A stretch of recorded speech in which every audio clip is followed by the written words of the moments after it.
Hey friends, if you encounter the error code 0x800f0954 on your Windows computer, then please watch this video. I will guide you through the resolution. Search for registry editor in the Windows search bar and open registry editor. Now go to this key, H key local machine, software, then scroll down, select policies, Microsoft Windows.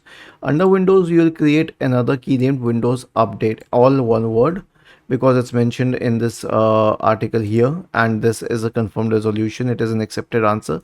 So right click on it, new key, name it Windows Update.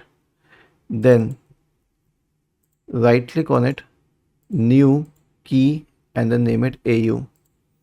Then in the right pane, we will create something called as use WU server status. Right click, new, defer 32-bit value, use WU server. Now we need to set its data to 0. Usually when we create an entry, double click on it, the value data is 0, but you need to confirm it, then click on OK and then close the register data window. This problem will be resolved. Was this helpful? If yes, then please subscribe to the channel, and if not, then let us know in the comment section of this video on how we could help you further. Thank you for watching this video and have a nice day.